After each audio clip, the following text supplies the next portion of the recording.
नमस्कार दोस्तों, स्वागत है आपका एक और वीडियो में। आज की वीडियो में बहुत ही गुड न्यूज़ है। जो लोग जर्मनी जाने का प्लान कर रहे हैं तो यह वीडियो उन सभी के लिए बहुत ज़्यादा इंपॉर्टेंट है, क्योंकि जर्मनी गवर्नमेंट ने इंट्रोड्यूस कर दिए हैं ऐसे बहुत सारे लॉज जिसकी वजह से अभी बहुत सारे लोगों का जर्मनी सेटल होने वाला है और भी ज़्यादा आसान। तो यह वीडियो एंड तक जरूर देखना। बहुत सारे नए नए लॉज हैं, बहुत सारे अप्रूवमेंट भी करे हैं लॉज में, जिसमें और भी फॉरेन वर्कर्स हैं वो जर्मनी हाई स्किल प्रोफेशन है उसके थ्रू भी जा सकते हैं। इसकी वजह से बहुत सारे लोगों को अपॉर्चुनिटी मिलने वाली है जर्मनी जाने के लिए भी, और लॉन्ग टर्म के लिए भी जर्मनी को कंसीडर करने के लिए भी। दोस्तों, जर्मनी सेटल होना हो गया है और भी ज़्यादा आसान। आ चुके हैं बहुत सारे लॉज, तो हम डिटेल के साथ बात करेंगे टॉप 10 लॉज के बारे में। पिछले कई सालों से जर्मनी में बहुत ज़्यादा लेबर शॉर्टेज चल रही है और अगले आने वाले 10 सालों में यह बहुत बढ़ जाएगी। तकरीबन हर साल जर्मनी को 4 लाख तक फॉरेन वर्कर्स की जरूरत पड़ने वाली है। इसी वजह से जर्मनी गवर्नमेंट अपने इमिग्रेशन लॉज में कुछ बड़े बड़े चेंजेस करने वाली है, जिससे आप लोगों का जर्मनी जाना और ज़्यादा आसान होने वाला है। अगर आप कोई स्टूडेंट हो, आपके पास कोई डिग्री हो ना हो, आप जर्मनी जॉब ढूंढने आ रहे हो या अगर करने जा रहे हो, आप 2024 में आसानी से जा सकते हो। तो दोस्तों, जो न्यू लॉज हैं जर्मनी गवर्नमेंट ने इंट्रोड्यूस किए हैं, उनमें फर्स्ट लॉ है अपॉर्चुनिटी कार्ड।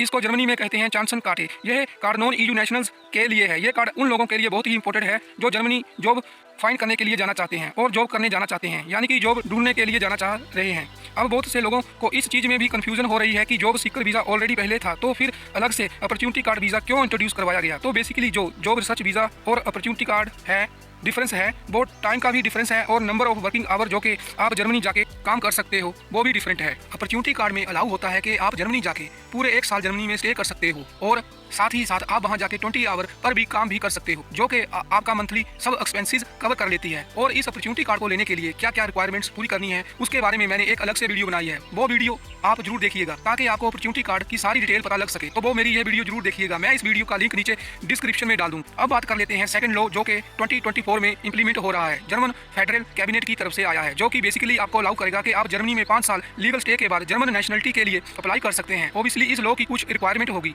कि जैसे आपने जर्मन गवर्नमेंट को टैक्स पे करना होगा और आप जर्मनी में टैक्स पेयर होना जरूरी होगा। इसकी सबसे बड़ी बात कि पहले आपको इन 5 साल की बजाय 8 साल जर्मनी में स्पेंड करने पड़ते थे, और फिर 8 साल के बाद आप जर्मन नेशनलिटी अप्लाई कर सकते थे, लेकिन अब यह रिड्यूस करके 5 साल कर दिया है, जो कि बहुत ही बड़ा एडवांटेज है।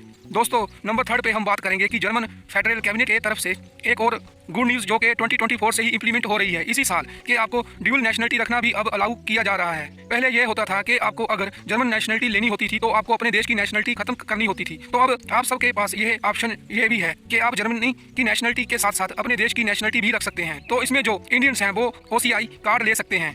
होपफुली अगर फ्यूचर में इंडिया गवर्नमेंट अलाउ करेगा तो और अच्छा हो जाएगा। नंबर 4 पे जो लॉ है वो है ब्लू कार्ड की सैलरी थ्रेश होल्ड के मामले में, और ये ब्लू कार्ड की सैलरी को अब डिक्रीज कर दिया गया है। आपके जो सैलरी थ्रेश होल्ड है आपके नॉन बोथ स्टैम्प और नॉन स्टैम्प फील्ड के लिए चेंज कर दिए गए हैं। फर्स्ट आपको जो स्टैम्प फील्ड में ब्लू कार्ड अप्लाई करने के लिए आपको जो सैलरी चाहिए होती थी वो तकरीबन 45,600 यूरो के इक्विवेलेंट होती थी, लेकिन अब वो स्टैम्प फील्ड की सैलरी थ्रेश होल्ड डिक्रीज करके 39,600 यूरो कर दी गई है, और जो नॉन स्टैम्प की फील्ड की सैलरी थी वो आपको 48,400 यूरो शो करने होते थे ब्लू कार्ड अप्लाई करने के लिए। अब यही सैलरी थ्रेश होल्ड कम करके 43,800 यूरो कर दिया गया है। और खाली यही नहीं कि अब सिर्फ स्टैम्प के लोगों को ही जो ब्लू कार्ड है कम सैलरी पर मिलेगा, बल्कि इसमें जो बोटलनेक प्रोफेशंस आ जाते हैं उसमें भी अगर आपकी 39,600 यूरो की सैलरी होती है तो आप ब्लू कार्ड अप्लाई करने के लिए एलिजिबल हो जाते हो। अब बोटलनेक प्रोफेशंस कौन से हैं वो आप सारे अपनी स्क्रीन पर देख रहे होंगे। ये सारे ऑक्यूपेशंस फील्ड्स हैं जिसमें अगर आपको किसी भी एक प्रोफेशन में आपको अगर जॉब मिलती है और आपकी प्रोफेशन क्वालिफिकेशन किसी ऐसे प्रोफेशन में है कि आपको जर्मनी में जॉब मिले, तो आपकी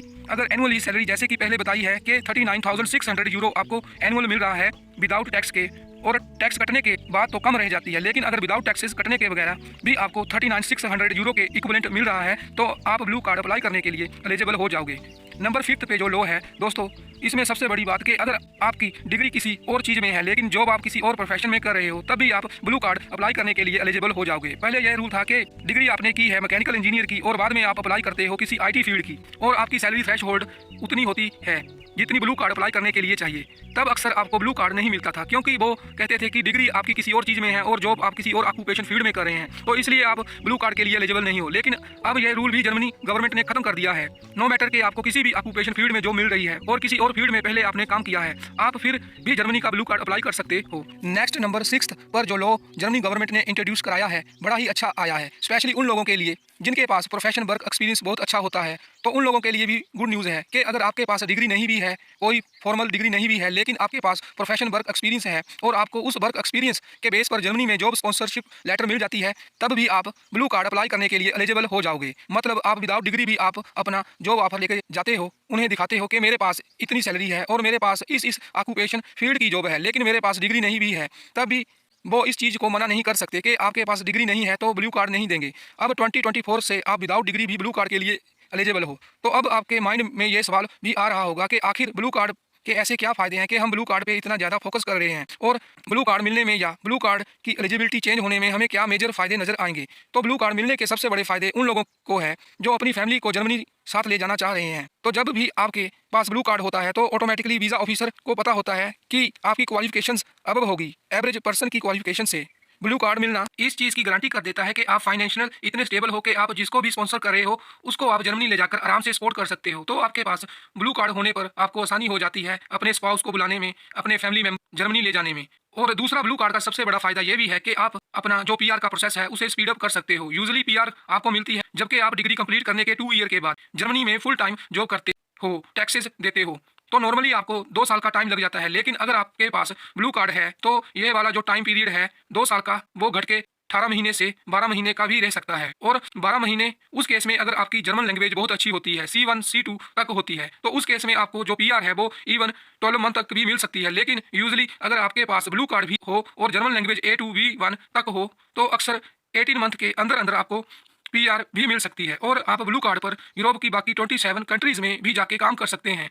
नंबर 8 पर के जो पहले जर्मनी का वर्क वीज़ा या जॉब सीकर वीज़ा अप्लाई करते थे कि जो आपको अपनी डिग्री है उसकी इक्वलेंसी बनानी पड़ती थी, यानी कि जर्मन इक्वलेंसी की बनानी पड़ती थी जैब के थ्रू या एनाविन के थ्रू। आप रिसर्च करते थे डिग्री को तो आपको यूजुअली आपकी जो डिग्री थी वो जर्मन डिग्री के इक्वलेंट, जो कि थोड़ा मुश्किल होता था क्योंकि पहले आप अपने डॉक्यूमेंट्स को भेजते थे और फिर वहाँ से अटेस्टेड होके वेरीफाई होके आते हैं, इक्वलेंसी क्रिएट होके आती है अलग से। आपके तकरीबन 250-300 यूरो तक खर्चा इस पे भी करना होता था और ये प्रोसेस था उसको भी बहुत टाइम लग जाता था। आपने सुना होगा कि जर्मन की जो ब्यूरोक्रेसी है या जर्मन जो ये ऑफिशियल डॉक्यूमेंटेशन प्रोसेस आ जाता है अक्सर बहुत टाइम लग जाता था। तो अब इस रूल में अच्छा चेंज ये हुआ है, अगर आपके पास 3 साल या इससे ज़्यादा का वर्क एक्सपीरियंस हो जाता है तो आपको अपनी जो भी डिग्री है उसकी इक्विवेलेंसी करवाने की जरूरत नहीं पड़ेगी और अलग से कोई खर्चा भी नहीं करना पड़ेगा। आगे नंबर 9 पे जिस लॉ की बात करेंगे जो जर्मनी में ऑलरेडी है, ये ज़्यादा वैल्यू रखता है और ये बहुत ज़्यादा लोग इसी लॉ की वजह से जर्मनी से किसी और कंट्री को मूव कर जाते थे। इवन जर्मनी में सेटल होने के बावजूद शायद आपको पता चल गया होगा कि मैं किस लॉ की बात कर रहा हूँ। जिनको नहीं पता तो मैं बता देता हूँ कि ये वो लॉ है जिसमें अपने पेरेंट लॉन्ग टर्म के लिए जर्मनी स्पॉन्सर कर पाओगे। तो पहले क्या था कि अगर आपने अपने पेरेंट्स को जर्मनी बुलाना होता था तो आप बुला तो सकते थे, लेकिन मोस्टली आपको विजिट वीज़ा अप्लाई करना पड़ता था और पेरेंट्स को 3 महीने तक तो मिल जाता था, लेकिन 3 महीने से ज़्यादा रहना होता था तो वो पॉसिबिलिटी अनफॉर्चुनेटली नहीं थी, वो पॉसिबल नहीं था। मोस्टली लोग प्रेफर करते थे कि जर्मनी सेटल या नेशनलिटी वगैरह ले और किसी और कंट्री में चले जाएं, कनाडा USA वगैरह शिफ्ट हो जाएं। लेकिन अब जर्मन गवर्नमेंट ने यह चीज़ रियलाइज़ कर ली है कि जो भी स्किल्ड वर्कर्स यहाँ पे हो जाते हैं, स्पेशली उनकी अच्छी जॉब्स हैं, अच्छे टैक्सेस वो जनरेट कर रहे हैं, तो एक वो बहुत बड़े रिसोर्सेज हैं जर्मनी के लिए और जर्मनी फिर ऐसे लोगों को जर्मनी ही रखना चाहता है। इसी वजह से ये न्यू लॉ इंट्रोड्यूस करने वाले हैं 2024 में। ये वाला लॉ एक्सेप्ट हो जाए और लॉ में यही होगा कि जो लोग जर्मनी परमानेंट रेजिडेंस का स्टेटस रखते हैं, इवन पीआर या ब्लू कार्ड जिनके पास है या फिर जर्मन नेशनल्स हैं, काफ़ी टाइम से जर्मनी में रह रहे हैं, तो उनके पास पॉसिबिलिटी होगी कि अपने पेरेंट्स को लॉन्ग टर्म अपने पास जर्मनी बुला सकें। ओबियसली पेरेंट्स जर्मनी एक बार जर्मनी चले जाते हैं तो ज़्यादातर लोग पेरेंट्स प्रेफर करेंगे कि जर्मनी में लॉन्ग टर्म ही स्टे करें, किसी और कंट्री मूव होने का प्लान ना करें। तो इसलिए ये लॉ जर्मन गवर्नमेंट ने बहुत सोच समझ के इस पे काम किया है। स्पेशली उनको ये रियलाइज हुआ जब मोस्टली लोग जर्मनी किसी और कंट्री मूव हो जाते थे, उनमें 60-70% का मेन जो रीज़न होता था कि वो लॉन्ग टर्म अपने पेरेंट्स को जर्मनी नहीं बुला सकते थे। दोस्तों सबसे लास्ट हम जिस लॉ के बारे में बात करेंगे जो इंडिया, पाकिस्तान, नेपाल या किसी और कंट्री से जर्मनी स्टडी के लिए जाना चाहते हैं या ऑलरेडी जर्मनी में स्टडी वीज़ा पर हैं, तो एज ए स्टूडेंट भी जर्मनी जा रहे हो तो आपके लिए भी गुड न्यूज़ है। तो आप लोगों के लिए भी जर्मन गवर्नमेंट नए जो लॉ है, स्टूडेंट अब जर्मनी में कमाएंगे, बचाएंगे और ज़्यादा पैसे। तो स्टूडेंट को अलाउड था 120 फुल डेज 240 हाफ डेज काम करना, तो वो नंबर अब बढ़ा दिया गया है। अब स्टूडेंट्स काम करेंगे 140 फुल डेज और 280 हाफ डेज। तो अब आप ज़्यादा आवर्स काम कर सकते हैं। साथ में जो मिनिमम वेज है वो भी 12.41 से 12.81 यूरो कर दी जाएगी और स्टूडेंट को टैक्स लगता था 420 यूरो के ऊपर के अमाउंट पे, अब वो अमाउंट कर दी गई है 438 यूरोज और अगले साल से वो अमाउंट हो जाएगी 4.56 यूरोज, यानी कि अब ऑफ कोर्स स्टूडेंट ज़्यादा काम करके अर्न करेंगे, ज़्यादा टैक्स देंगे, थोड़ा कम, तो इसलिए सेविंग्स भी ज़्यादा होगी, जिससे आप अपने लिविंग एक्सपेंसिव जर्मनी में वेयर कर सकते हैं और अपनी सेविंग्स भी कर सकते हैं। तो ये वो 10 लॉज थे जो कि मैं उम्मीद करता हूँ आपको अच्छे लगे होंगे। कोई ना कोई लॉ मुझे लगता है 2024 में आपके काम आने वाला है। तो दोस्तों, आई होप ये इन्फॉर्मेशन आपके लिए